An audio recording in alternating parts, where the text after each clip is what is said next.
what we tried to do is look at real things, like when you're in a dentist chair, right? And he swings that light over you, and it's like it's got like a fly in it, and the lens is like from 1979. It's all yellow and gross, and it's kind of like you feel interrogated. And we ended up basing all of our light fixtures on dentist light. So for us, it was really important that when you walked into a room, you said, oh yeah, it looks a little bit different, but I recognize this as a bedroom. I recognize this as a cafeteria.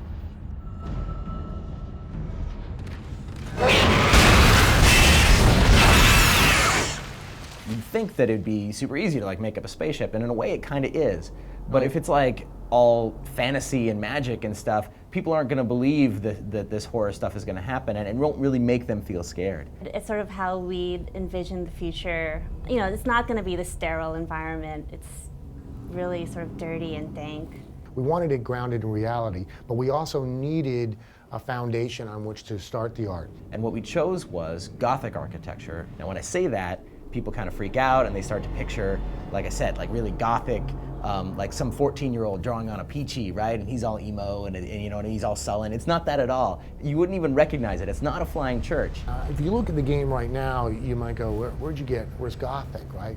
But what it did was it started with this rule set. A lot of the world stuff and the forms, you'll see a lot of repeating ribs and open supports and things that sort of evoke human body structure. And that's why Isaac has got, there's a lot of ribbing on Isaac, and there is the ribbing on the ship. You can really see how the gravity works in a Gothic building, and how the weight is distributed and leads to the floor, and it feels very real, like you know how that building is held up. These people had to live on the ship too. So we thought about, you know, where would they sleep, what would they do for fun, how would they grow their food, and I think these are all the different areas that you'll see within the Ishimura. And rather than just as a set for more horror to happen, we actually thought about, okay, well then they grow food here and they package it and move it here, and you'll see advertisements for that food and the drinks, the movies that are playing that week, the ones that are upcoming, and it helps establish what these people cared about and what they were gonna do, and then when you see what happened to them, it's that much more horrific.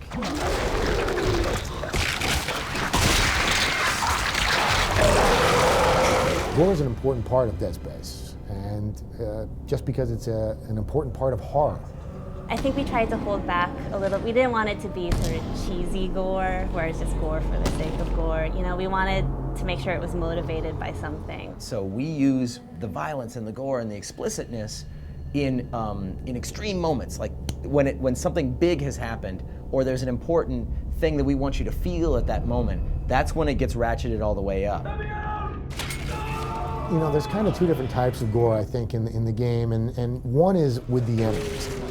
The necromorphs in our game have a whole ecology to them. It's not just a bunch of zombies all coming at you and that's their only job.